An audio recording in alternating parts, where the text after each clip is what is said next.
오늘 본문의 말씀으로 느헤미야 강에 예루살렘에 거주하기를 자원하는 자라는 제목으로 말씀의 은혜를 함께 나누겠습니다. 자, 느헤미야 말씀을 우리가 좀 띄엄띄엄 살펴보고는 있습니다만은 지금까지의 내용을 한번 살펴보면 느헤미야서는 성벽 재건 운동과 그리고 영적 부흥 운동의 아주 중요한 두 가지의 내용을 담고 있는 성경이라고 할 것입니다. 바벨론에 멸망을 당한 유대 백성들이 70년 동안 포로 생활을 하고 난 이후에 느헤미야라는 사람을 통해서 아닥사스다 왕의 술 맡은 관원장이었는데 그 자리를 내어놓고 이 느헤미야는 백성들과 함께 예루살렘으로 돌아옵니다. 일신의 영달을 누릴 수 있는 자리일 수도 있었지만 이 느헤미야는 고국이 처한 형편을 외면할 수가 없었던 것이죠. 그 당시 유대 백성들은 3차에 걸쳐서 예루살렘으로 돌아오게 됩니다. 먼저 1차와 2차에 귀환한 백성들이 예루살렘 성을 먼저 쌓기 시작했는데 방해 세력들로 인해서 그만 공사가 중단되어지고 맙니다. 이 소식을 멀고 먼 페르시아 왕궁에서 들은 느헤미야는 정말 슬퍼했고 그리고 괴로워하다 못해 하나님 앞에 무릎을 꿇고 기도합니다. 그리고 왕의 허락을 받아서 예루살렘으로 백성들을 이끌고 귀환하게 되는데 그것이 3차 귀환이 되는 것이죠.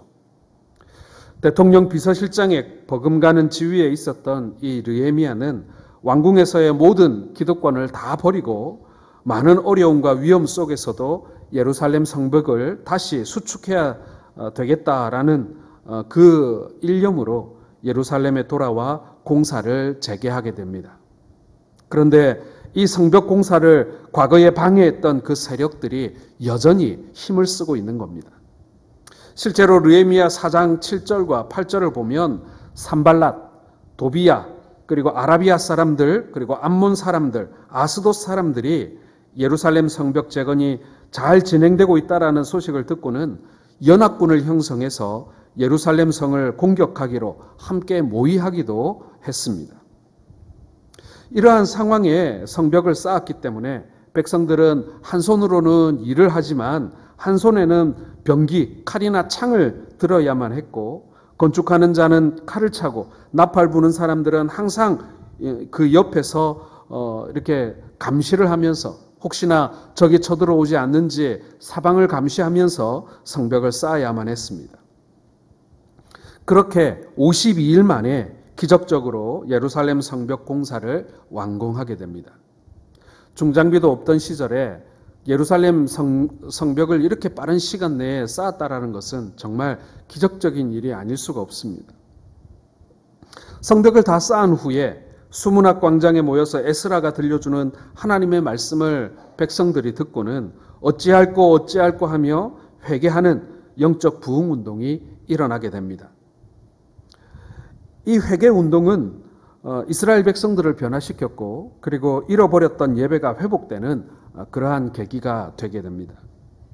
오늘 우리가 함께 읽은 말씀은 바로 이렇게 예루살렘 성벽을 쌓고 난 이후에 예루살렘 성 안에 거주할 사람들을 선정하는 과정과 그리고 성 안에서 살아야 할 사람들의 명단이 기록되어져 있습니다. 그냥 명단이 기록된 게 아니라 그 사람이 누구의 아들이고 손자고 3대 손이고 4대 손이고 5대 손인지를 심지어는 6대 손까지 그 조상의 이름을 기록하고 있습니다. 여러분, 성경에는 쓸데없는 것이 절대로 기록되지 않습니다. 하나님 보시기에 반드시 필요하기 때문에 기록한 것입니다. 그 가족사, 그 사람들이 살아온 그 가족의 역사가 너무나도 중요하기 때문에 그것을 성경은 빠뜨리지 않고 기록하고 있는 것입니다. 앞에서 말씀드렸듯이 느헤미야가 예루살렘 성을 다시 수축하는 과정에서 적들의 위협이 있었습니다. 성벽을 완성한 이후에도 그 사람들이 여전히 호시탐탐 이스라엘 백성들을 노리면서 언제든지 저 성벽을 넘어서 혹은 성문을 뚫고 들어가서 이스라엘 백성들을 학살하고 그 성을 다시 옛날처럼 황폐하게 만들려고 하는 시도를 그들은 항상 하고 있었던 것입니다. 이러한 시기에 예루살렘 성 안에서 산다는 것은요, 사실 그렇게 쉬운 일이 아닙니다. 성 안에서 산다는 것은 성이 그들을 보호해주는 역할도 하지만 적이 쳐들어와서 포위하면 어떻게 됩니까? 오도 가도 못하고 꼼짝없이 갇히는 자리가 바로 성 안입니다. 성 밖은 어떨까요? 성 밖은요, 항상 긴장하고 있어야 됩니다. 성벽이 보호해주지 않으니까요. 하지만 어떤 장점이 있냐면 혹시나 멀리서 적들이 다가오면 언제든지 도망갈 길이 동서남북 사방으로 열려 있는 곳이 바깥입니다. 그래서 그 땅을 내가 지켜야 되겠다. 이 땅에서 내가 살아남아야 되겠다라는 사람은 성을 쌓지만 내가 이 땅에는 별로 미련이 없어. 언제든지 위협이 조금이라도 닥치면 나는 언제든지 도망갈 거야 라고 생각하는 사람은 성벽 안보다는 도리어 퇴로가 많이 열려있는 바깥이 더 나을 수도 있다라는 것입니다. 사람의 마음가짐 따라서 성 안이 좋을 수도 있고 성 밖이 좋을 수도 있는 것입니다. 그래서 백성들 중에는 예루살렘 성 안에서 살기보다는 위험 부담이 적은 자신들의 고향에서 살기를 원했던 것입니다. 여러분, 지금 이스라엘 나라는요, 망한 나라예요. 성벽은 재건했지만 나라가 다시 세워진 건 아닙니다. 예루살렘 성에 살고 있었던 사람들과 느헤미야가 정규 군대가 있었던 것도 아니고요. 나라를 세울 만큼의 그런 부강한 능력이 있었던 것도 아닙니다.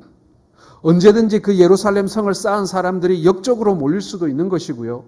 그리고 도적을 가장해서 연합군들이 몰려와서 그 예루살렘 성 안에 있는 사람들을 도륙해버릴 수도 있는 겁니다. 아무도 보호해주지 않아요. 그러한 위험 속에 예루살렘 성 안에 산다는 것은 쉬운 일이 분명 아니었습니다. 그러나 누군가는 예루살렘 성 안에 살아야죠. 안 살면 그 성을 어떻게 지키겠습니까? 그 위험을 부담하고서라도 성 안에 살아야만 했습니다. 성 안에서 예루살렘 성을 지킬 뿐만 아니라 이스라엘을 지켜야 하기 때문에 그 성에 살아야 했던 것입니다. 그동안 예루살렘 성을 쌓는데 온 힘을 모았습니다. 이제 예루살렘 성 안에 이제 사는 사람들이 필요한 거예요. 거기서 나는 여기서 죽어도 내가 여기서 이제 자리를 잡고 뿌리를 내리고 살아야 되겠다. 그런 사람들이 이제 필요한 겁니다. 사람들은 예루살렘 성을 쌓는 일에는 모두 동참했지만 그러나 예루살렘 성 안에서 살려고 하지는 않았던 것 같습니다. 오늘 말씀을 보게 되면 예루살렘 성 안에 살아야 되는 사람들의 제비를 뽑는 장면이 나와요. 근데 여러분, 다들 예루살렘 성 안에 살고 싶어가지고 서로 막 살고 싶어가지고 제비를 뽑아가지고 뽑힌 입주권을 딴 사람들만 예루살렘 성 안에 들어가서 사는 그게 아니에요. 반대입니다. 누가 이렇게 위험한 성 안에서 이 성을 지키며 살까? 다 자기 고향으로 내려가서 살고 싶은데 그러면 예루살렘 성을 지켜야 될 사람이 없는 거예요. 일정한 군대가 유지돼야 이 성을 지킬 수 있는 거예요.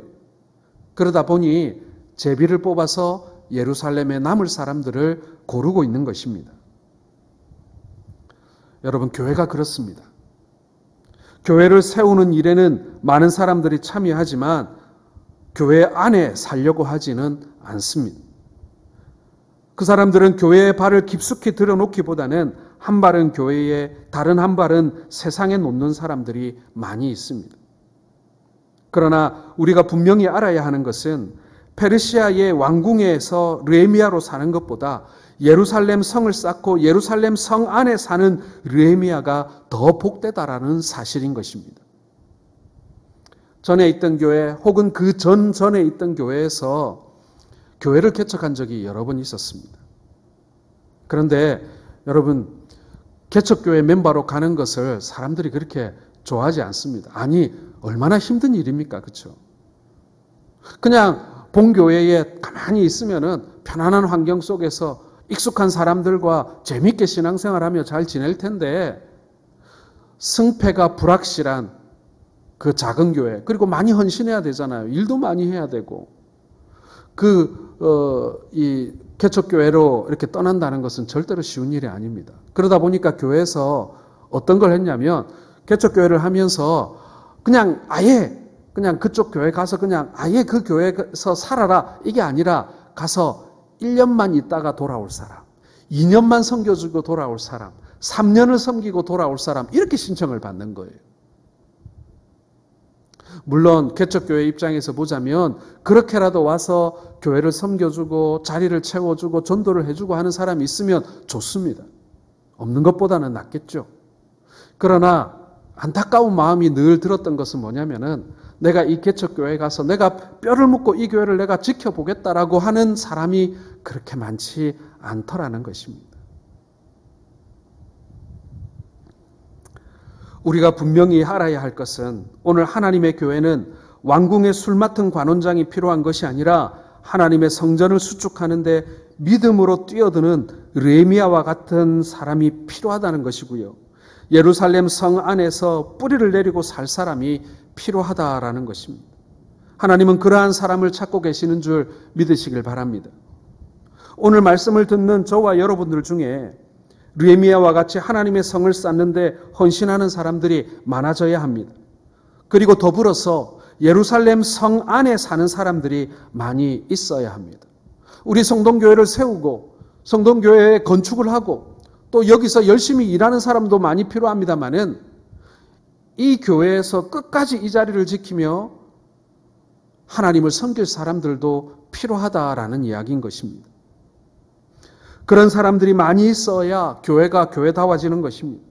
그런 일에 참여하는 사람들은 르헤미야와 같은 복을 받게 될 줄로 믿습니다. 하나님이 우리에게 주시는 말씀을 들으면서 기회를 놓치지 마시고 그런 사람들이 되기 위해서 우리가 몇 가지 생각해보고 함께 은혜를 나누어 보는 시간이 되었으면 좋겠습니다. 첫 번째로 여러분, 신앙생활은 중심에 서서 하는 것입니다. 신앙생활은요, 변두리에서 하는 게 아니에요. 신앙생활은 문 밖에서 하는 게 아닙니다. 안에 들어와서 해야 합니다. 오늘 1절 보시기 바랍니다. 백성의 지도자들은 예루살렘에 거주하였고 라고 말씀은 기록합니다. 예루살렘 성 안에 산다는 것은 중심에 서 있는 것을 말하는 것입니다. 이스라엘의 중심은 언제나 예루살렘이었습니다. 신앙의 중심이었고 문화와 정치와 교육의 중심지가 예루살렘이었습니다. 이스라엘 백성들 중에 성인 남자는 1년에 2번씩 반드시 예루살렘에 올라와서 하나님 앞에 얼굴을 보여야만 했습니다. 예루살렘이 그들의 삶의 중심이었습니다. 중심에 산다는 것은 여러분 하나님께 복받는 사람입니다. 그런 사람들은 예루살렘에서 살려고 하지 그런데 사람들이 예루살렘에서 지금 살려고 하지 않는 거예요. 성은 다 쌓아놨는데 거기서 예배가 드려지기 시작했는데 거기에 살려고 하지 않는 것입니다. 예루살렘보다는 오히려 변두리에 고향에 내려가 살기를 원하는 것입니다. 왜요? 예루살렘 안에서 살면 적들로부터 공격당하기 쉬운 반면에 예루살렘 성 밖에 살면 적으로부터 공격을 당할 염려가 적고 언제든지 도망할 길이 사방에 열려 있기 때문에 그런 것입니다. 사람들이 여기에 속는 것입니다. 예루살렘 안이 더 안전하고 더 복된 곳인 줄 믿으시길 바랍니다. 예수님은 하나님 나라의 중심에 선 사람들을 가르쳐 좁은 길을 가는 사람들이라고 말씀하고 있습니다. 그 길은 좁고 협착하여 찾는 이가 적다고 했습니다. 누구나 처음부터 중심에 선다는 것은 쉽지 않은 일입니다. 그러나 그럴 때일수록 중심에 서서 일하는 사람은 변두리에 서 있는 사람들이 얻는 것과는 비교할 수 없는 하나님의 은혜와 영광을 맛보게 될 줄로 믿으시길 바랍니다. 사랑하는 성도 여러분, 우리가 지금 하나님의 일을 감당하고 있습니다. 예배당을 건축하는 정말 큰 일을 우리가 지금 감당하고 있습니다. 거기에서 여러분 힘들고 어렵더라도 변두리에 서 계시지 마시고 중심에 서시는 우리 성도들 되시길 바랍니다. 하나님은 특별히 하나님의 교회가 힘들고 어려울 때 중심에 서 있는 사람들이 많아지기를 원하고 계십니다. 우리가 알아야 할 것은 힘들고 어려울 때에 중심에 섰던 사람들이 나중에도 언제나 그 중심에 서 있는 것을 보게 되어집니다. 처음에 예루살렘에 사는 것이 힘들었지만 그 중심에 섰던 사람이 나중에도 그 중심에 서 있는 것입니다. 그러나 예루살렘 안에 사는 것이 힘들고 위험 부담이 있어서 성 밖에 살던 사람들은 나중에도 변함없이 성 밖에 머무르고 있는 것입니다. 교회도 같습니다. 중심에서 신앙생활을 해야 합니다. 중심에서 신앙 봉사, 신앙생활하는 잘하는 방법은 다른 것이 아닙니다. 내가 있어야 할 예배의 그 자리에 있어야 하는 것이고요. 그리고 섬겨야 할 그 자리에 내가 서 있는 것입니다. 봉사와 헌신할 곳을 찾아 자원해서 일하는 것입니다. 누가 자리를 다 마련해 놓고 이곳에 오세요 하지 않아도 내가 내 자리를 찾아가는 것입니다. 일할 곳을 날마다 찾는 것입니다. 헌신할 곳을 찾아가는 것입니다. 이렇게 중심에 서려고 노력하는 것이 교회 생활 잘하는 것입니다. 각자 맡은 사역의 위치에서 섬기는 자세로 중심에 서려고 노력하시기를 바랍니다. 그렇게 할 때 예루살렘 안에 사는 사람이 될 수 있는 것입니다. 그러한 사람이 처음이나 나중에나 언제든지 중심에 서게 될 줄로 믿습니다.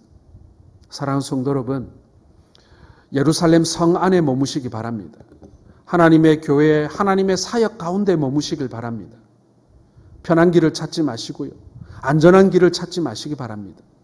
실상은 여기가 더 어렵고 힘들고 위험해 보이지만 사실은 그 중심이 가장 안전한 자리입니다. 간혹 태풍이 올 때 여러분, 태풍의 중심에는 태풍의 눈이라는 게 있지 않습니까? 그 눈은 어떻습니까? 거기에는 바람이 없고 그 다음에 비도 내리지 않고 심지어는 햇빛이 보이기도 하는 그러한 태풍의 눈이 태풍 한가운데 자리하고 있다고 합니다. 가장 위험할 것 같은 자리가 가장 안전한 자리가 될 수 있다. 하나님의 몸된 교회를 섬기고 하나님을 섬기고 하나님의 사역을 하고 선교를 하고 전도를 하는 것이 비록 우리에게 어렵고 부담되고 힘든 일이고 그리고 어떤 경우에는 우리가 많이 헌신해야 되는 그런 자리지만 그러나 그 자리는 어려운 자리도 아니고 불편한 자리도 아닙니다. 가장 복된 자리고 가장 안전한 자리인 줄 믿으시길 바랍니다. 두 번째로 여러분, 지도자가 먼저 그 중심에 서 있어야 합니다. 자, 우리 1절과 2절 말씀을 한번 다 읽어보겠습니다. 시작.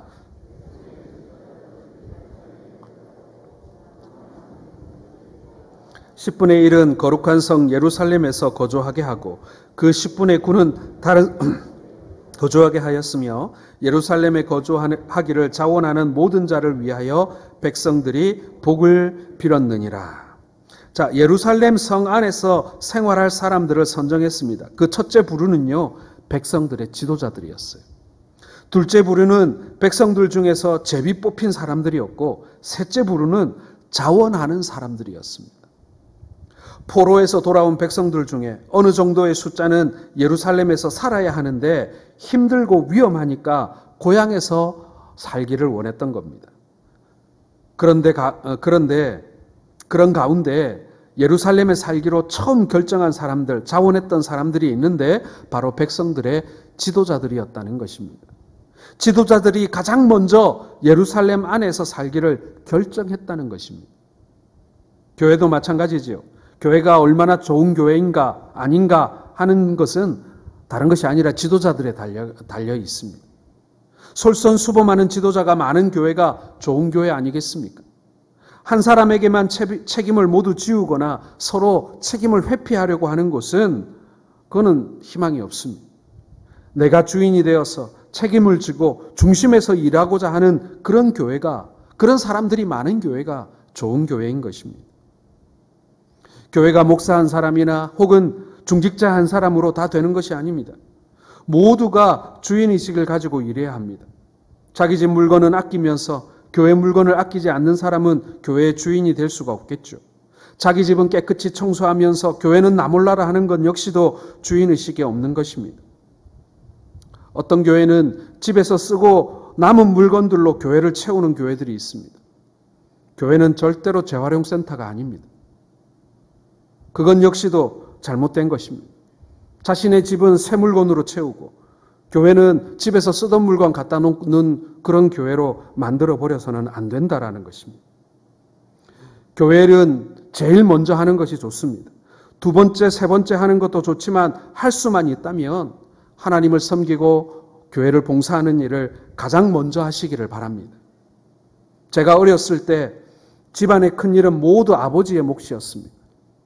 그리고 어른이 되고 난 다음에 제가 남편이 되고 아버지가 되고 나니 굳은 일, 힘든 일도 이제는 그 일이 이제는 제 몫이 되었습니다. 아버지가 하던 일을 이제 제가 해야만 합니다.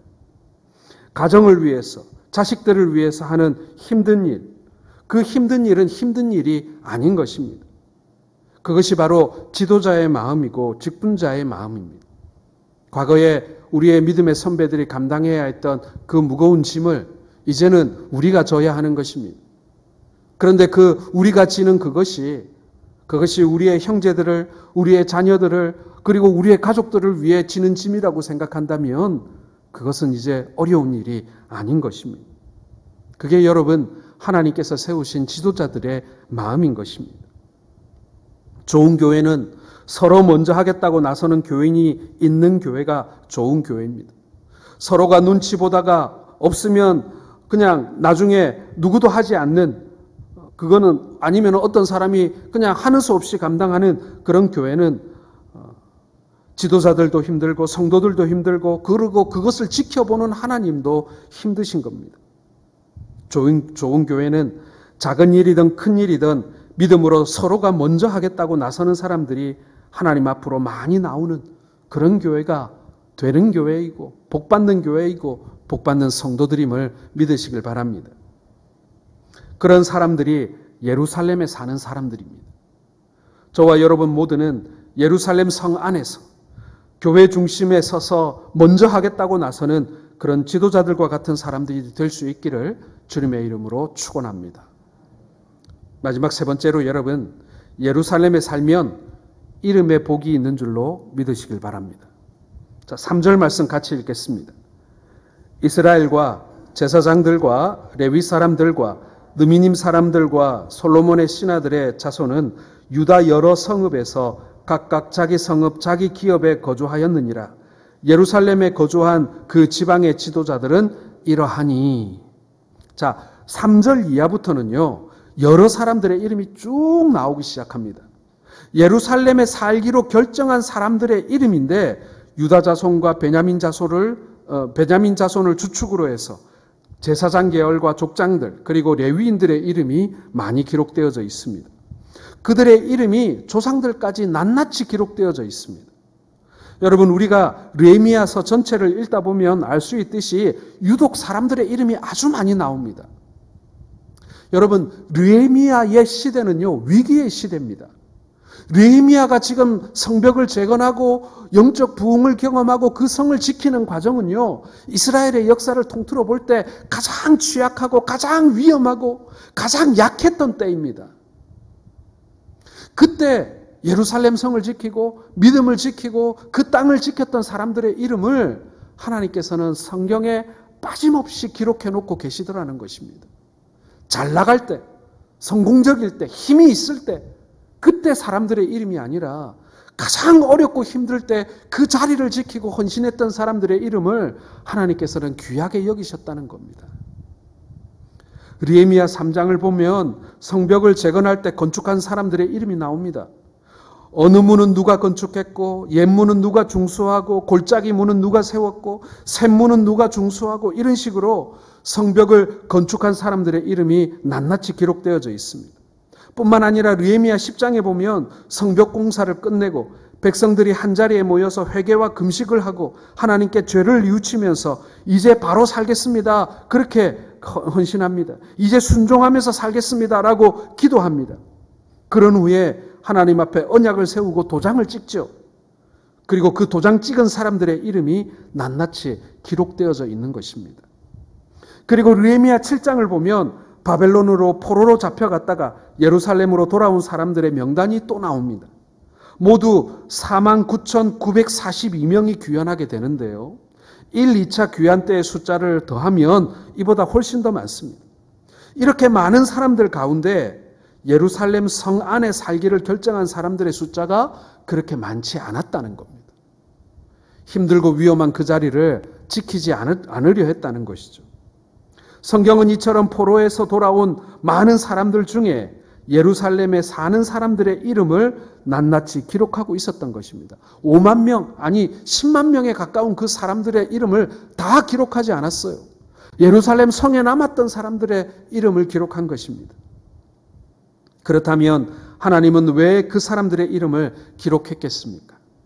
예루살렘에 사는 사람들은 그 자체가 복된 사람들이기 때문에 그런 것입니다. 모든 위험을 무릅쓰고 예루살렘을 적으로부터 보호하고 지키겠다는 마음을 가졌기에 하나님은 그들에게 이름의 복을 주셔서 그러한 사람들의 이름을 성경에 기록하고 있는 것입니다. 먼저 말씀드린 대로요, 여러분. 하나님께서는 절대로 쓸데없는 것을 성경에 남기지 않습니다. 그리고 하나님은 공치사가 없으신 분이에요. 사람들은 그 사람 자리를 봐서, 그 사람 지위를 봐서, 혹은 그 사람의 어떤 권력이나 경제력을 봐서 이 사람 이름 정도는 올려줘야지. 사람들은 그럴 수 있어요. 어디 관공서 행사 같은 데 가면 사회자가 앞에 나와가지고 오늘 이 자리에 참석해 주신 시장님, 국회의원 누구 이름 쭉 얘기합니다. 왜요? 그 사람들은 그렇게 대우해 줘야 되는 거거든요. 근데 우리 하나님은 그런 공치사가 없으세요. 하나님은 정말 당신의 마음에 합했던 사람, 하나님 나라에 공헌한 사람, 하나님께서 귀하게 쓰신 사람들의 이름만을 성경에 남기셨다는 것입니다. 오늘 느헤미야서에 기록되어져 있는 사람들의 이름은요, 그저 지위를 따라 이름만 올린 사람들은 한 명도 없습니다. 하나님께서 쓰신 사람, 하나님께 쓰임받은 사람들의 이름만이 올라가 있는 것입니다. 오늘날에도 예루살렘인 하나님의 교회에서 하나님의 교회를 사랑하고 하나님의 교회를 지키겠다고 결단하고 헌신한 사람들이 있습니다. 하나님은 이러한 사람들의 이름을 하나님 나라에 기록하고 계심을 믿으시길 바랍니다. 요한계시록 3장 5절에 보면 이기는 자는 이와 같이 흰옷을 입을 것이요 내가 그 이름을 생명책에서 결코 지우지 아니하고 그 이름을 내 아버지 앞과 그의 천사들 앞에서 시인하리라. 이렇게 성경은 말씀하고 있습니다. 저와 여러분 모두가 예루살렘에 살아서 하나님 나라 생명책에 이름을 기록되게 되는 복을 받게 되기를 주의 이름으로 축원합니다. 여러분, 이것은 단순히 예배당 짓는 일에만 국한된 일은 아닙니다.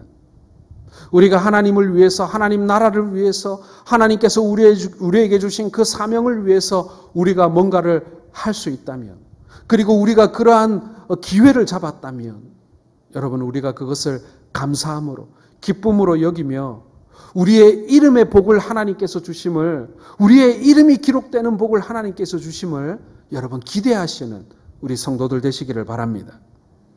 이러한 복은 본인에게도 영광이지만 후손들에게도 영광과 긍지와 자부심이 되는 것입니다. 이처럼 좋은 복이 없습니다. 세상에 쓰여진 이름은 결국 지워지고 맙니다. 잊혀지고 맙니다. 그러나 하나님 나라에 새겨진 이름은 영원히 지워지지 않는 것입니다. 제가 전에 한 번도 말씀드린 적이 있는데요. 저는 어릴 적 제 모교회도 그렇고 거쳐온 교회 중에 예배당을 지은 교회들이 있는데 예배당을 이렇게 완공을 하고 항상 마지막에 이렇게 완공 예배를 드릴 때 보면은 이 머릿돌 안에다가 그 성경책도 하나 넣고 그 다음에 성도들 건축 헌금한 성도들의 그 명단을 이렇게 적어가지고 그 안에 넣고 이렇게 머릿돌로 봉하는 것들을 제가 여러 번 봤습니다. 근데 저는 그게 그렇게 좋아 보이지 않습니다. 그리고 성경을 보면요, 그렇게 성경적인 것 같지도 않아요. 저는 교회 안에다 잘 보이는 데다 적어놔야 된다고 생각합니다.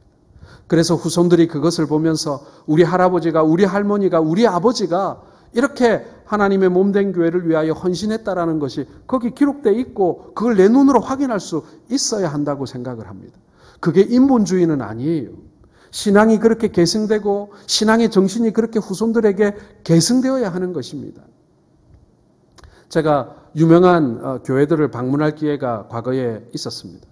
미국에 있는 교회들을 이렇게 다른 선배 목사님들하고 방문할 기회가 있었는데 제가 그때마다 특이하다고 생각했던 것은 가는 교회마다 조그만 동판들이 많다라는 것입니다. 거기에 읽어보면 이런 거예요. 나의 믿음의 어머니와 아버지였던 누구와 누구를 기념하며 이렇게 하고 붙여놓은 거예요. 어떤 경우에는 이렇게 교회 의자인 경우도 있고요. 혹은 교회의 어떤 물건에 붙어 있기도 하고요. 혹은 예배실 입구에 이렇게 조그맣게 붙어 있기도 합니다. 한 번은 교회 의자에 앉았는데 교회 의자에 그런 조그만 그 명패가 3개가 붙어 있는 거예요. 그러니까 하나는 보니까는 나의 그 하나님이 선물로 주신 아들 누구누구를 기념하며 이렇게 붙어 있어요. 아마도 아들이 일찍 죽었나 봐요. 그래서 그 아들을 기념하면서 아마도 헌금해서 그 의자를 만들었나 봐요. 그런데 그 밑에 동판이 2개가 더 붙어 있어요. 하나는 사랑하는 아내 누구누구를 기념하며 이렇게 붙어 있고.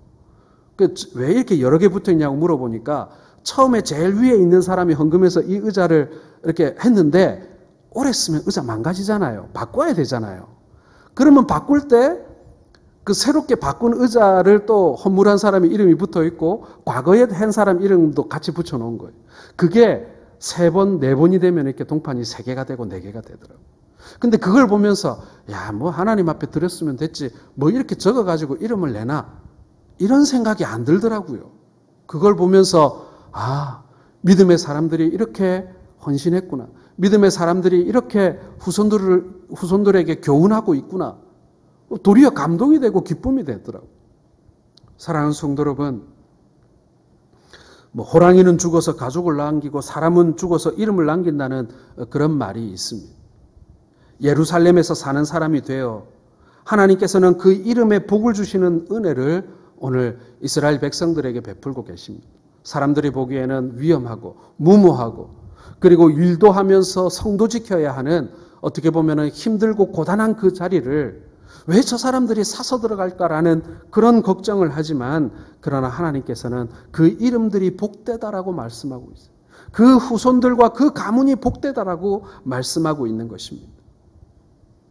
한평생 믿음으로 예루살렘에 살아서 다음 세대와 후손들에게 삶의 영향을 끼치는 믿음의 영향을 끼치시는 우리 모든 복된 성도들 되시기를 주님의 이름으로 축원합니다.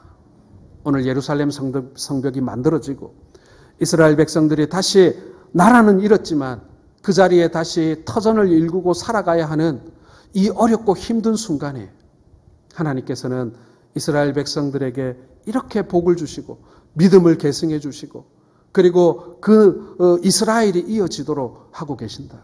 어찌 보면 여러분 지금 우리의 교회의 모습도 어려운 시기를 우리가 지금 통과하고 있지 않습니까? 코로나19의 상황 속에서 또 교회는 갈수록 점점 쇠퇴해가는 이 시대를 우리가 바라보면서 우리는 어떤 믿음을 우리 후손들에게 남겨줘야 할지 그리고 우리는 어떤 이름을 하나님 앞에 남겨야 할지를 우리가 함께 고민하고 그리고 기도하면서 하나님께서 우리를 위하여 복 주시기 위하여 마련하신 그 기회를 결코 놓치지 않는 우리 모든 성도들 되시기를 주의 이름으로 축원합니다.